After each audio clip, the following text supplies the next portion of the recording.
Y bueno, el día de hoy vamos a iniciar con nuestro círculo de estudio, cómo relacionar la teoría con la práctica en el taller, ¿sí?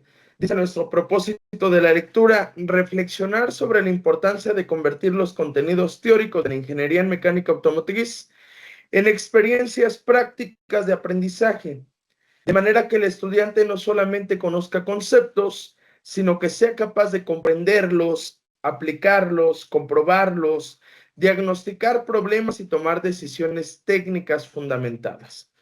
Es importante que nosotros podamos reflexionar y analizar qué labor hacemos nosotros para que los alumnos se interesen en la teoría. Si bien en el ámbito de la mecánica automotriz, la mayoría de los alumnos lo que buscan, lo que esperan, pues es práctica.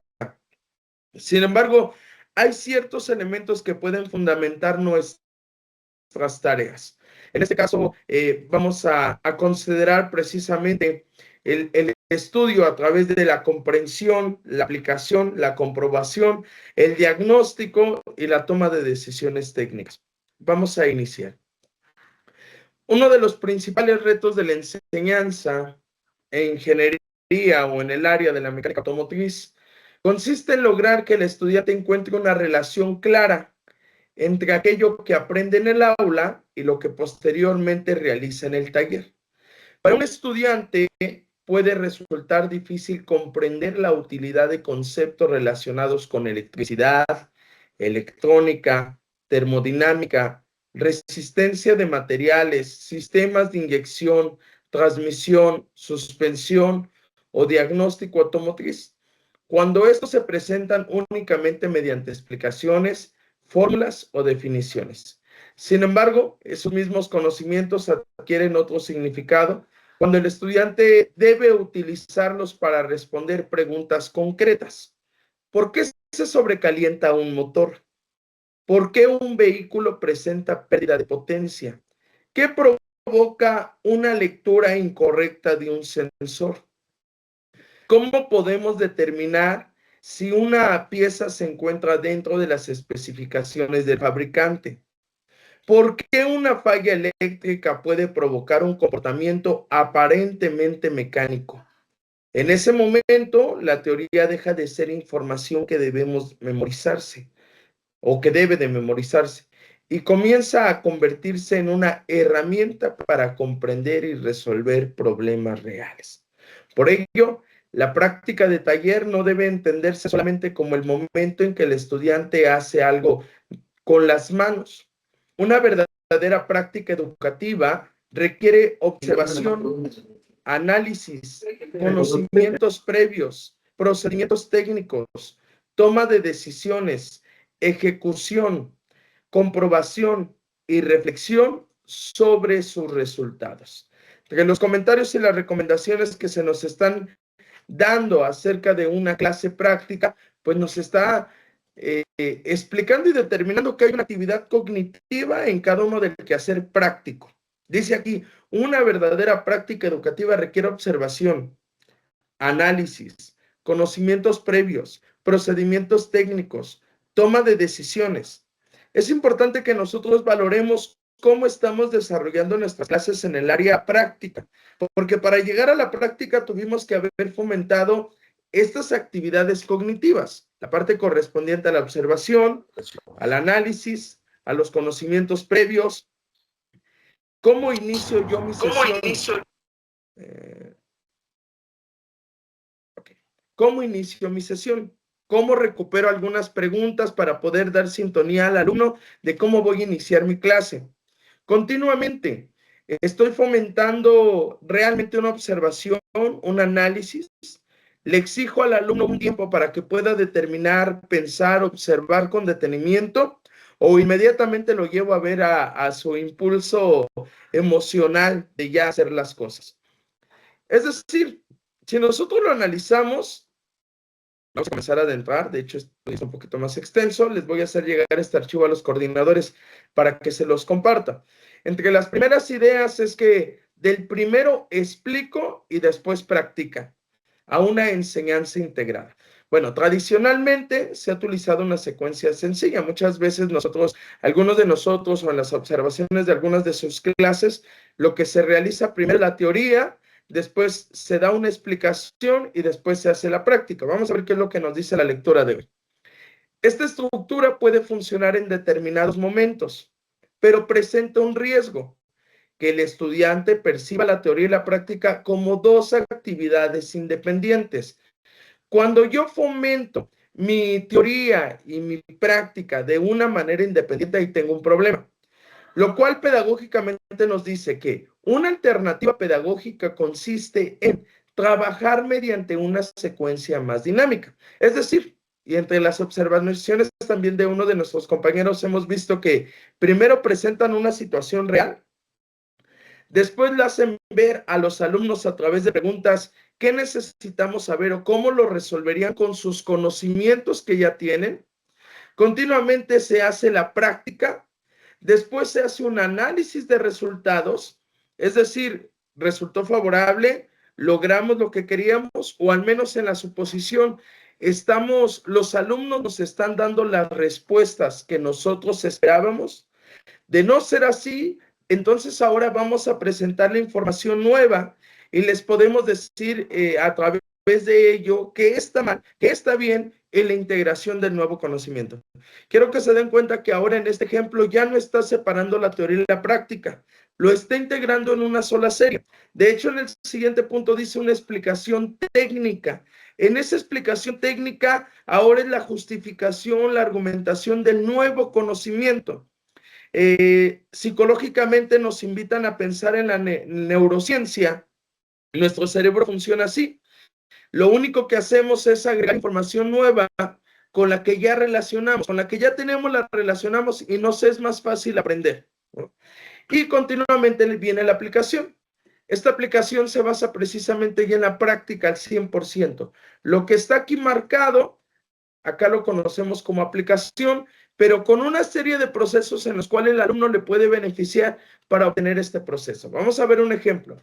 Por ejemplo, en lugar de comenzar una clase explicando durante un periodo prolongado el funcionamiento del sistema de enfriamiento, el docente podría presentar una situación. Un vehículo llega al taller porque después de aproximadamente 25 minutos de funcionamiento, la temperatura comienza a elevarse. El propietario señala que recientemente se sustituyó el termostato. ¿Qué revisaríamos antes de decidir qué componente reemplazar? Si nosotros nos damos cuenta en la parte de la teoría, yo puedo explicar aquí la importancia del termostato, los elementos del funcionamiento de temperatura, etcétera, etcétera. Y ahí ya se está generando la explicación y continuamente a lo mejor generamos la práctica. En la parte contraria del ejemplo es una metodología activa. Estoy activando el pensamiento del alumno. A lo mejor no le pregunto directamente, pero lo estoy llevando a un escenario en el cual él tiene que encontrar una respuesta. Aquí está el ejemplo. En lugar de comenzar una clase explicando durante un periodo prolongado, muy extenso, la teoría, la diapositiva, estoy buscando que el alumno sienta la necesidad de la información. Ahora, esta pregunta dice aquí que inmediatamente obliga al estudiante a pensar. Eso es lo que nos interesa. Y a veces nos cuesta, si a nosotros nos cuesta un poquito de trabajo, a lo mejor a los alumnos también. Uno de los primeros retos es que implementar o cambiar esta dinámica, pues es que no nos va a resultar tan favorable. Sin embargo, si la comenzamos a ejercitar y el alumno se da cuenta que constantemente nuestra dinámica va a ser de esta manera, pues la estructura de la clase va a cambiar. Antes de utilizar una herramienta, necesita recuperar conocimiento. Esa parte de recuperar conocimiento se le llama o se le conoce como conocimientos previos. ¿Qué tanto ya sabe el alumno para esta situación? Bueno, por ejemplo, aquí nos da circulación del refrigerante, funcionamiento del termostato, transferencia térmica, bomba de agua, ventiladores, sensores, presión del sistema y posibles causas del sobrecalentamiento. Y entonces aquí va a ocurrir algo pedagógicamente importante. El estudiante descubre para qué necesita la teoría. Fíjense que la manera en que estamos cambiando la propuesta de la clase nos va a permitir determinar de una manera inconsciente que el alumno se dé cuenta por qué necesita la teoría, ¿no? La teoría, perdón. Es algo muy común que en el caso, por ejemplo, de... Denme un segundo, déjenme. Alguien está ingresando.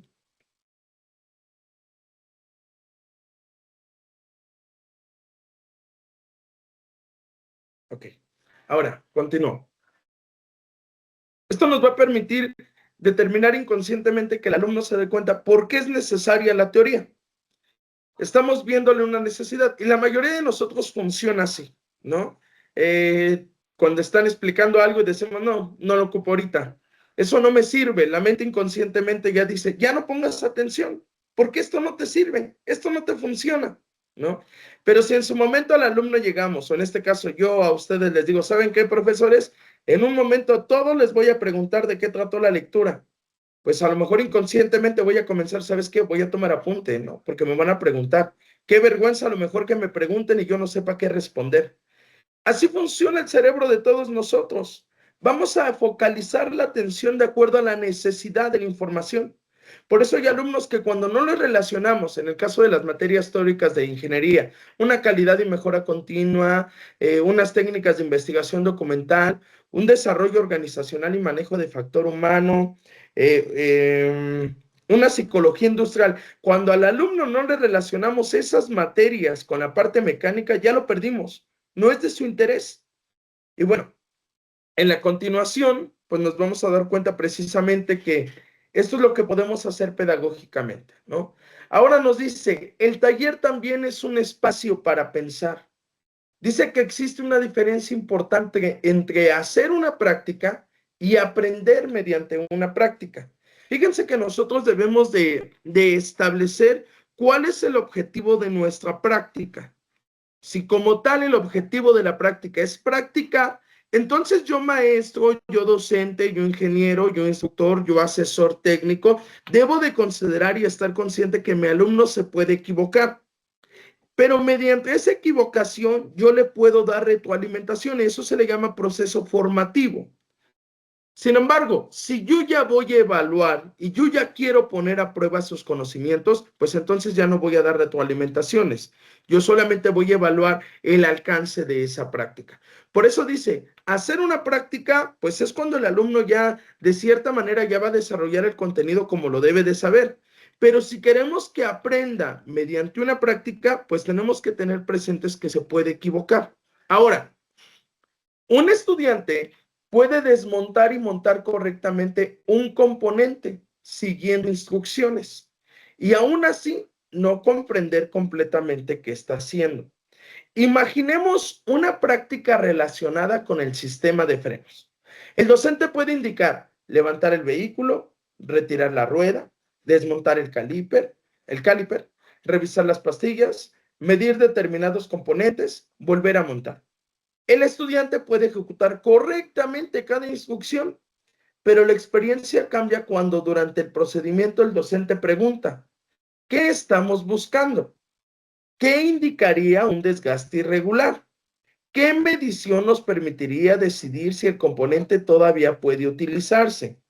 ¿Qué podría provocar vibraciones durante el frenado? ¿Qué riesgos tendría entregar el vehículo sin comprobar este elemento? Ahora la práctica deja de ser solamente procedimental. El estudiante tiene que observar, tiene que interpretar y tiene que justificar. Estos elementos que mencionamos como observar, interpretar y justificar se convierten en elementos mentales, actividades cognitivas que el alumno en el proceso de aprendizaje tiene que desarrollar. A lo mejor nosotros como mecánicos solamente vemos, ¿aprendió o no aprendió? Pero hoy tiene que cambiar nuestra visión. Ese aprendizaje se tiene que situar en la observación, en la interpretación, en la justificación. Observar, analizar lo que estoy viendo, interpretar, poder generar un diagnóstico. Está pasando esto, esto, esto. Justificar, ¿por qué está pasando así? ¿Sí? Y a lo mejor aquí en el ejemplo nos dice, hay alumnos que pueden hacer la práctica muy bien, pero no están entendiendo por qué lo están haciendo. Es ahí donde está fallando la teoría. Son muy buenos en la práctica, hacen el procedimiento paso por paso, pero cuando les decimos, ¿y por qué lo estás haciendo? No hay una respuesta concreta y no hay una respuesta correcta, ¿no? E incluso se quedan pensando. Entonces, ahora nosotros tenemos que valorar que el taller también es un espacio para pensar, ¿no? Y en ocasiones incluso nosotros pensamos, ¿no? Profesor, usted tiene que hacer una actividad donde se piense y esto, ¿no? Y el profe dice, no, ¿yo para qué los voy a poner a escribir? No, qué aburrido, ¿no? Pues bueno, hoy nos estamos dando cuenta que este tipo de preguntas oralmente pueden llevar a pensar al alumno. Ahora, si durante mi clase el alumno comienza a solicitar apoyo, entre grupos se genera esta dinámica, este compartir, ¿cómo decirle? Comunidad de aprendizaje, pues eso nos va a ayudar demasiado, ¿no? Ahora también podemos hacer una pregunta técnica. Esta pregunta técnica se va a convertir en una estrategia pedagógica. Es decir, comenzamos la lectura. Dice así, en el taller, una de las herramientas didácticas más poderosas del docente no está siempre dentro de una caja de herramientas. Es la pregunta. Cuando aparece una falla, existe una tendencia natural del profesor experimentando a proporcionar rápidamente la respuesta. El problema es que cuando el docente resuelve inmediatamente la situación, puede quitarle al estudiante la oportunidad de desarrollar razonamiento diagnóstico. Es decir, que en este espacio le podamos dar al alumno un tiempo para que pueda responder en ese problema, ¿no? Y que nosotros no demos inmediatamente la solución.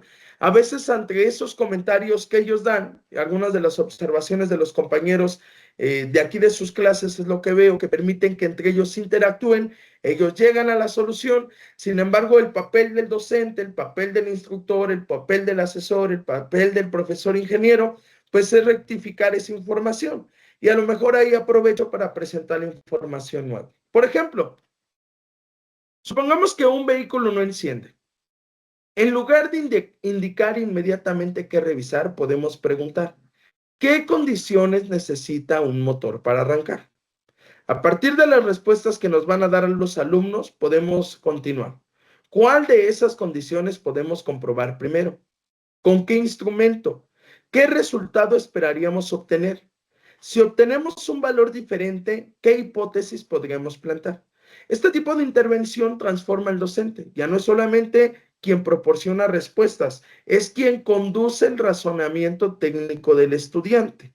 Estas actividades van a permitir activar su cerebro, activar su mente, pensar en una respuesta, generar una respuesta y entre la indagación, el error, la confirmación. Quiero que se den cuenta la manera que estamos analizando la teoría. No es clásico como muchos de nosotros lo hacemos, que presentamos la teoría, explicamos la teoría y tenemos a los alumnos una hora durmiendo y continuamente metemos la práctica y entonces ahí se activa, pero no entienden por qué vamos a hacer las cosas. Ahora, una práctica debe comenzar con un propósito, ¿sí? Una práctica debe de comenzar con un propósito. Compañeros de Setba, Pisaco, ahí tengo dos compañeros. Ayúdenme a leer, por favor, alguno de ustedes. Nada más déjenme ajustar más esto para que eso. Les voy a marcar qué es lo que está en el borde, por favor. Una práctica debe comenzar con un propósito. Antes de ingresar al taller, el estudiante debería poder responder 3 preguntas. ¿Qué vamos a realizar? ¿Para qué lo vamos a realizar? ¿Qué conocimiento vamos a comprobar o aplicar? Por ejemplo, tema: sistema eléctrico, conocimiento teórico, ley de Ohm y principios básicos de circuitos eléctricos. Situación práctica, diagnóstico de una caída de tensión. Propósito: utilizar mediciones eléctricas para identificar una condición anormal dentro de un circuito automotriz. La fórmula: voltaje igual por intensidad por resistencia. Puede parecer abstracta cuando solamente escribe en el pizarrón, pero adquiere sentido cuando el estudiante utiliza un multímetro, obtiene valores, los compara con los esperados y debe explicar por qué existe la anomalía. En este punto, la teoría permite interpretar lo que el instrumento está mostrando. Gracias, compañero, gracias. Bueno, nos dice ahora entre las recomendaciones que una práctica debe de comenzar con un propósito. Cuando yo presento un propósito al alumno, él va a lograr entender qué es lo que estamos buscando en esa clase. Pero si yo solamente doy el tema y no le presento la dimensión donde vamos a estudiar, posiblemente ni siquiera el maestro pueda tener entendido a dónde quiere llegar. Por eso la sugerencia en esta lectura nos dice, una práctica debe comenzar con un propósito.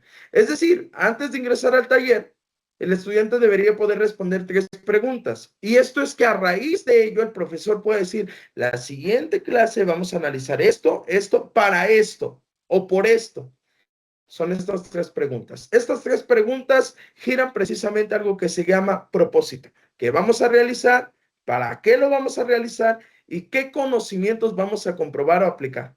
Cuando hablamos de qué conocimientos vamos a comprobar o aplicar, nos referimos al sentido de la práctica. ¿Sí? Bueno, todo lo que ya vimos en la teoría, ahora vamos a llevarlo a poner a prueba. ¿Realmente es funcional? ¿Realmente funciona así? ¿Realmente pasa así? Ahí es donde nos estamos dando cuenta. Nos estamos dando cuenta que la teoría no puede funcionar independientemente de la práctica. Se está desarrollando en ese sentido.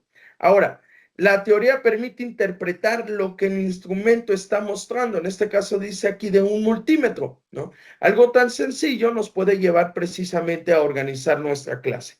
Colocar nuestro tema, qué es la teoría, lo que necesitamos saber y cuál es la situación práctica. Por último, nuestro propósito. ¿Qué queremos hacer en esa clase? ¿Qué queremos lograr? Utilizar mediciones eléctricas para identificar una condición anormal dentro de un circuito automotriz, ¿no? Ahora, es importante que podamos desarrollar una observación antes de intervenir.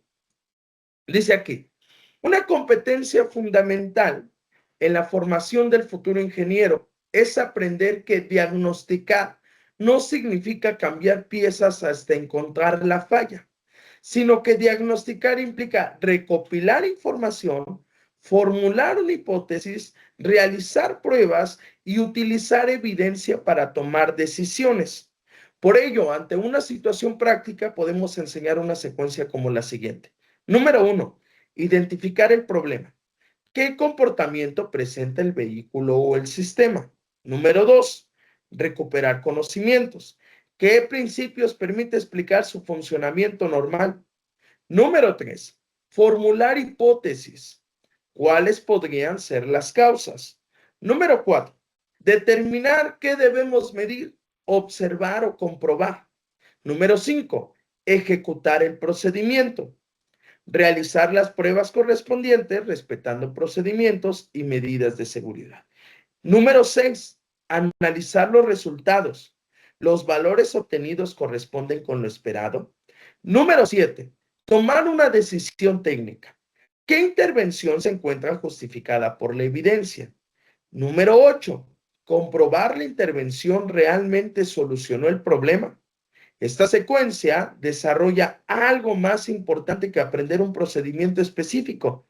Desarrolla pensamiento técnico y diagnóstico. Quiero que se den cuenta que durante toda la lectura nos sigue fomentando. No nos hemos alejado de la práctica docente de la mecánica y estamos involucrando las actividades mentales que funcionan en el cerebro humano, las que todos desarrollamos, la que usted desarrolla como maestro, la que yo desarrollo como maestro, la que los alumnos desarrollan. ¿Sí? Ahora, ¿qué nos está dando? Una propuesta de generar un pensamiento técnico. Que no sea que nuestros alumnos desarmen todo, no lleguen a la falla y todavía, pues a nosotros nos genera conflicto, ¿no? Decía un profe, porque el que tiene que arreglar la falla, el que tiene que arreglar el problema es el profesor, ¿no? Tenemos que dar una sintonía realmente en este pensamiento técnico. Ahora, también tenemos el error. El error también se convierte en una oportunidad para aprendizaje. Le voy a pedir, por favor, profe Robert, creo andas por ahí, ayúdame a leer lo que está en el marquito, por favor. Claro que sí, Lick, muy buenos días a todos. El error también puede convertirse en aprendizaje. En el taller ocurrirán errores. Una medición puede realizarse incorrectamente. Una hipótesis puede resultar falsa. Un estudiante puede interpretar equivocadamente una lectura. El objetivo educativo no debería ser eliminar absolutamente todos los errores durante el proceso de aprendizaje, sino enseñar al estudiante a identificarlos, analizarlos y corregirlos, siempre dentro de condiciones controladas y seguras. Podemos preguntar, ¿qué esperamos obtener? ¿Qué esperamos obtener, perdón? ¿Qué obtuvimos realmente? ¿Por qué existe esta diferencia? ¿Nuestro procedimiento fue correcto? ¿Necesitamos repetir la medición? ¿Qué aprendimos de este resultado? En ingeniería, descubrir que una hipótesis era incorrecta también genera conocimiento. Gracias, profe.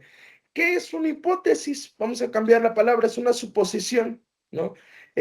A lo mejor entre la suposición de que el alumno ya con sus conocimientos técnicos pueda ofrecer una alternativa. Eso es una hipótesis. Ahora, dice que el error también puede convertirse en aprendizaje. Miren, cuando el alumno se enfrenta a los errores, seguimos este procedimiento, esto se le llama proceso formativo.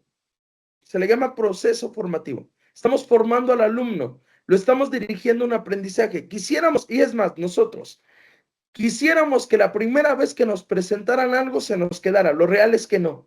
Vamos por etapas.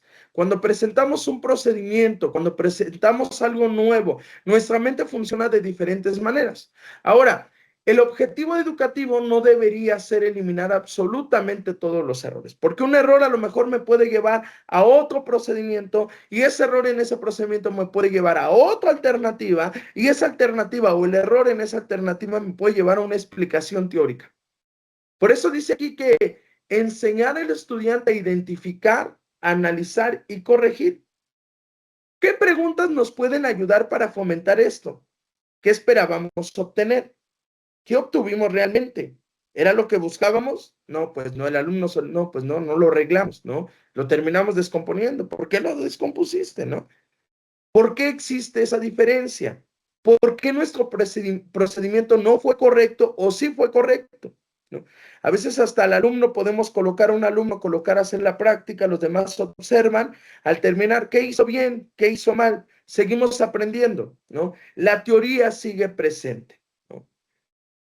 Vamos a dar 3 ejemplos de vinculación de la teoría con la práctica. Por ejemplo, electricidad automotriz. En lugar de enseñar únicamente conceptos sobre voltaje, corriente, resistencia, podemos presentar un circuito con una condición determinada y solicitar al estudiante que realice mediciones. La práctica no debería determinar cuando encuentre la falla. Debe explicar qué encontró, qué medición permitió identificarlo y qué principio eléctrico explica el resultado. Quiero que nos demos cuenta que las propuestas en la parte de la teoría y la práctica lo presenta de una manera al revés, como muchos de nosotros lo hacemos. Primero muestra la práctica, pero la práctica no termina cuando ya se logró, sino continúa la explicación. Hago ver al alumno la necesidad de la información. Un segundo ejemplo, motor. Después de estudiar conceptos relacionados con combustión, comprensión y funcionamiento del motor, puede presentarse un caso de pérdida de potencia.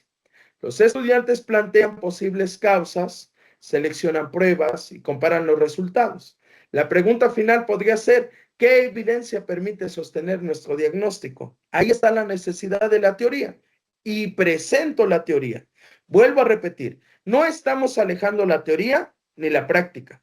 En algunos de nuestros planteles, bajo las sugerencias de las coordinaciones y de las direcciones, es que se lleven una semana de teoría, una semana de práctica. Cuando lo volvemos así, a lo mejor los alumnos por eso no están obteniendo ese proceso formativo, no estamos cumpliendo el propósito y hasta nosotros nos aburrimos, hasta nosotros nos cuesta trabajo dar mucha teoría. Dice el siguiente ejemplo.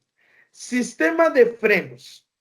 Después de revisar los principios físicos involucrados en el frenado, los estudiantes pueden inspeccionar componentes reales, realizar mediciones y determinar su condición. La actividad puede finalizar solicitando una decisión. ¿El vehículo podría continuar operando en esas condiciones? Justifique técnicamente su respuesta. ¿Cuál es el punto de este ejemplo? La pregunta. ¿A dónde me está dirigiendo el uso de mi información? Pues en una pregunta. ¿Cómo puedo aplicar el conocimiento teórico? En una pregunta. Tan fácil. En los tres casos aparece la misma lógica. Quiero que se den cuenta que esto es lo que tenemos que tener presente. ¿Por qué nuestro cerebro en el proceso de aprendizaje no se aleja de estas actividades cognitivas? Comprender. El comprender es entender cómo funcionan las cosas. Es el entender y generar una respuesta de la sintonía de las cosas. En el caso de la observación, que el alumno tenga la capacidad de poder determinar con su propio conocimiento que ya tiene, a lo mejor la falla. Y en el caso de medir, pues ya comienza a utilizar el conocimiento. Interpretar, comienza a relacionar el nuevo conocimiento para tomar una decisión y para poder justificar. ¿A qué me refiero con justificar? Que dé una respuesta, que explique cómo funciona ahora lo que ha aprendido. Para ello es importante que valoremos que los docentes de taller deben de considerar que se están volviendo formadores de criterio profesional. Es decir, nuestros estudiantes eventualmente se encontrarán frente a un vehículo sin que el profesor esté a su lado indicándoles qué hacer. Por eso nuestra responsabilidad no puede limitarse a enseñar procedimientos. Debemos de desarrollar progresivamente su capacidad para preguntarse, ¿qué información tengo? ¿Qué necesito comprobar? ¿Qué principio técnico explica este comportamiento? ¿Qué evidencia respalda mi diagnóstico? ¿Qué consecuencia puede tener mi decisión? El objetivo final es avanzar de la dependencia hacia la autonomía. Ya no dependo de mi maestro, ya solito lo puedo realizar. Al principio, el docente explica y el estudiante ejecuta.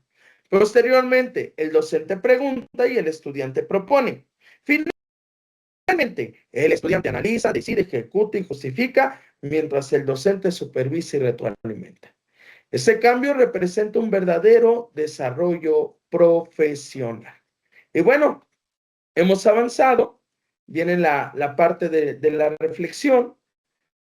Recordemos que estamos considerando cómo relacionar la teoría, ¿verdad?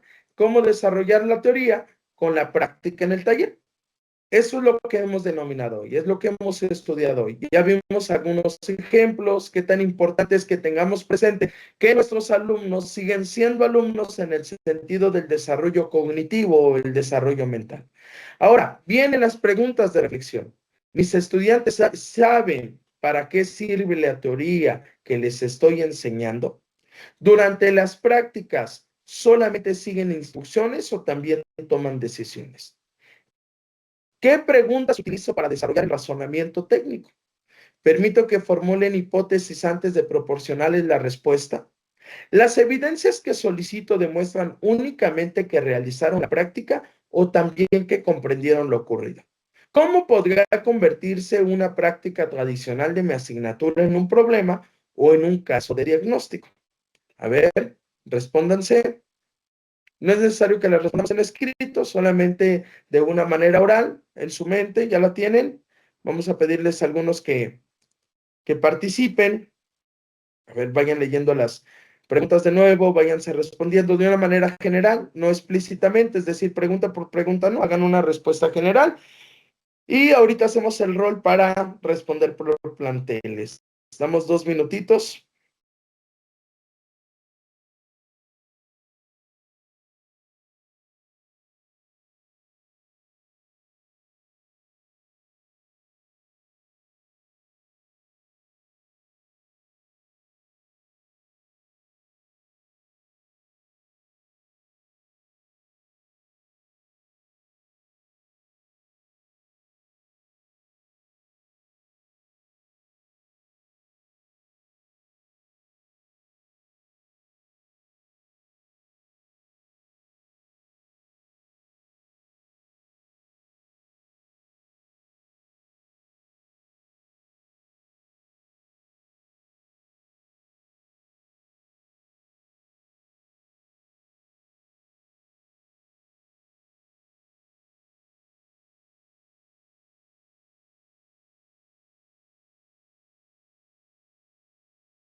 ¿Listo? Vamos con los compañeros de Córdoba. ¿Algún compañero que nos responda? Adelante, por favor.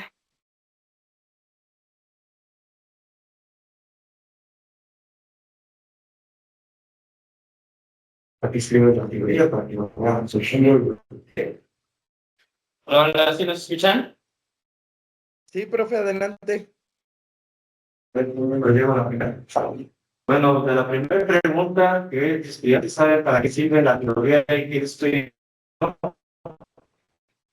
pues, yo digo que para qué funciona o para qué sirve la teoría que estemos en teoría, no vayamos entendiendo, no nos aburra, no se nos choca, por decirlo así. Vamos a explicarles para qué funciona, para qué sirve la teoría. ¿Cuál es su funcionamiento?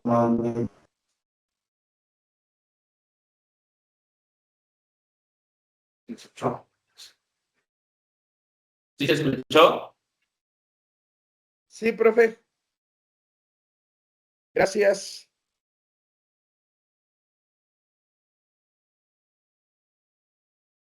¿Le comentamos todas? No, con una. Vamos a turnarnos para avanzar. Gracias, profes. Vamos con los compañeros de Chalco. Adelante, por favor.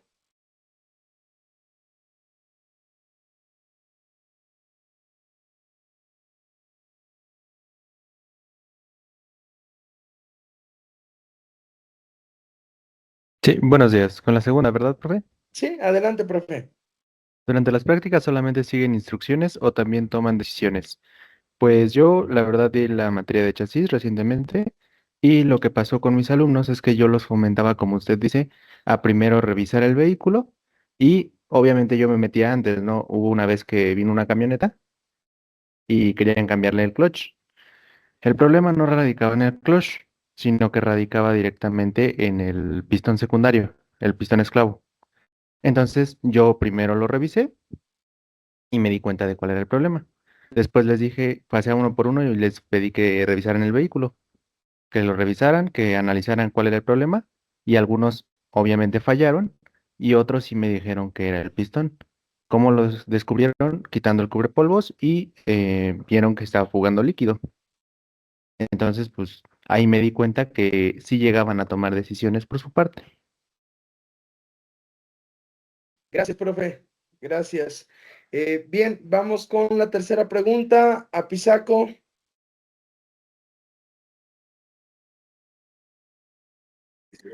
¿Qué preguntas utilizo para desarrollar el razonamiento técnico? Pues justamente con los alumnos utilizamos preguntas, o bueno, en mi caso utilizo preguntas, el por qué se va a diagnosticar o cuáles son los métodos o el proceso para diagnosticar un vehículo y por qué se va a hacer dicha práctica, ¿no? ¿En qué momento se utiliza? Bueno, pues justamente cuando presenta alguna falla, pero dependiendo la falla es el tipo de diagnóstico que vamos a realizar. Entonces siempre mi pregunta va dirigida al qué es lo que tiene el vehículo o por qué va a ser diagnosticado el vehículo. Ya en base a eso, pues justamente los mismos alumnos van sacando sus propias conclusiones y van tomando decisiones. Ok. Gracias, profe. Muy bien. Dice la cuarta pregunta, compañeros de NESA.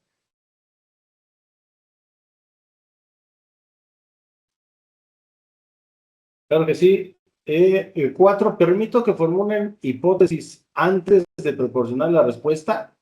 Bueno, en este caso, dentro de lo que fue la teoría, muchos de los datos que ya llevan ellos es un conocimiento pues general, en donde ellos, pues obviamente dependiendo de la falla en la vida real, pues comienzan a analizar qué tipo de componente es, ubicación, y bueno, sobre esa hipótesis comienzan directamente a manejarse ya los resultados. Obviamente, al término, analizamos que haya sido correcta su forma de ver las cosas, y pues ya les damos la respuesta correcta. Muy bien, gracias, profe. Muy bien, vamos ahora a la siguiente pregunta. Compañeros de Jalapa.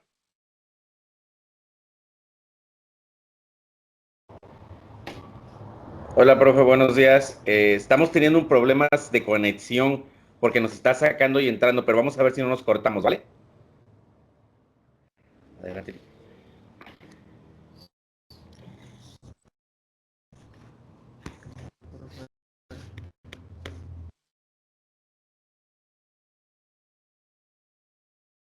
Vas.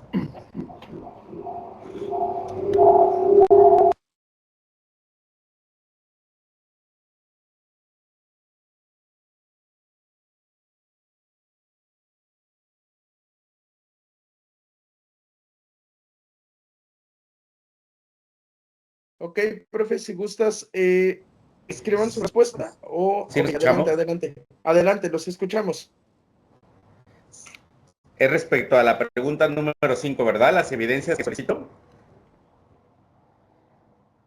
Sí. Profe. Adelante, profe. Bueno, estamos platicando aquí con el profe, que en el caso de la pregunta número 5, lo que hacemos es, o lo que hace más bien es pedir un reporte escrito en donde detallan qué fue lo que fue en algún momento lo que llevaron a cabo, cuál fue el resultado que tuvieron, y en algunas ocasiones también solicita fotografías. Allí los alumnos entienden el proceso, entienden cuál fue el resultado y pues también adjuntan parte de lo que hicieron para que en algún momento si se encuentran un caso similar puedan resolverlo. Bien, gracias, profe.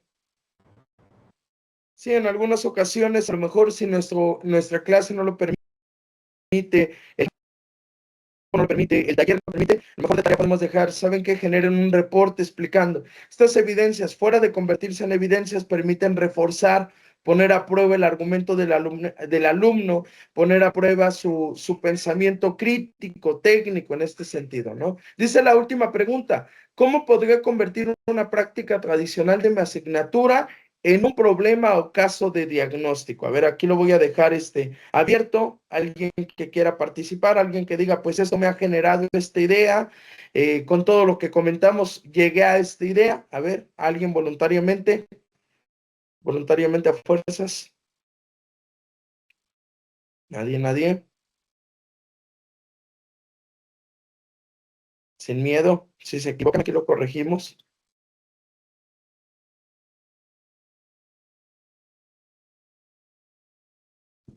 Perdón, ¿voy a repetir la pregunta? Sí, es la 6. ¿Cómo podría convertir una práctica tradicional de mi asignatura en un problema o caso de diagnóstico?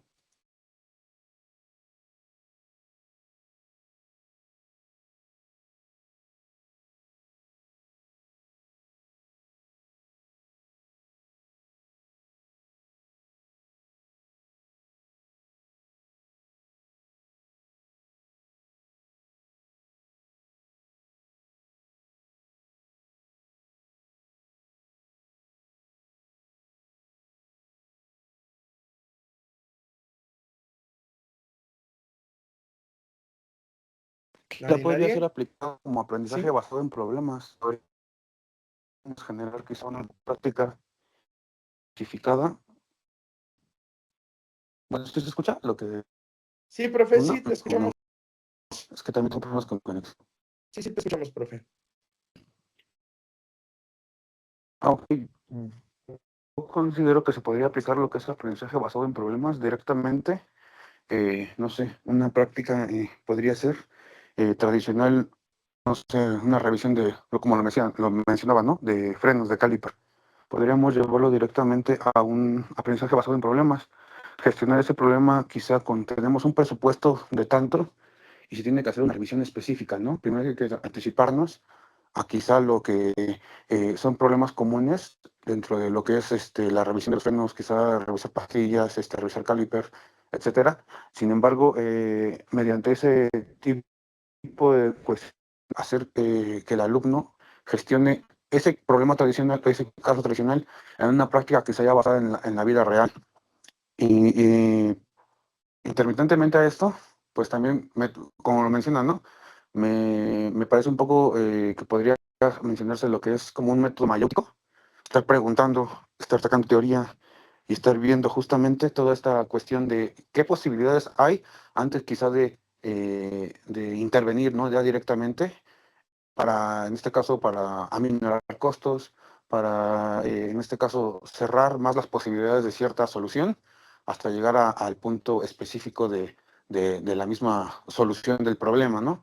y quizá esto ya lo podríamos llevar, como lo menciono, a un caso práctico y ya no es tanto quizá a ver, vamos a ver cómo funcionan los frenos, ¿no? Sino que vamos a tener específicamente pues sí, un presupuesto, tenemos que en este caso ver un ahorro, tenemos que ver en este caso eh, posibilidades y ahora sí, pues ya un caso de diagnóstico previo para, ok, el vehículo presenta esto y aquello, y pues ahora vámonos directamente con lo que más se acerca para ese diagnóstico, ¿no? Entonces yo siento que lo podríamos ver de esa forma, Lick. Gracias, profe. Sí, específicamente generar ese pensamiento técnico, ¿no? A través, decía el profe, a través de las preguntas podemos llevar al cuestionamiento. Muy bien, gracias, profe. Bien, vamos a hacer esta última actividad. Ahí ustedes tengan presente, no lo escriban, solamente pensemos, porque analizamos que el círculo, pues, es el punto de la reflexión. Dice, cada docente, en este momento usted piense en una práctica que actualmente realiza en una asignatura. Complete mentalmente, ahí dice oralmente, mentalmente la siguiente estructura. ¿Qué necesita comprender el estudiante? ¿Tiene usted presente qué necesita comprender el estudiante? En la situación práctica, ¿dónde puede observarse o aplicarse ese conocimiento dentro del taller? En la cuestión de un problema o reto, ¿qué situación podría presentarles antes de explicar completamente la solución? En las preguntas detonadoras, es decir, las preguntas que pueden generar intercambio de ideas, ¿qué podría preguntarle para hacerlo razonar? Y en la evidencia de aprendizaje, ¿qué tendría que hacer, medir, explicar o justificar para demostrar que realmente comprendió algo? ¿Sí?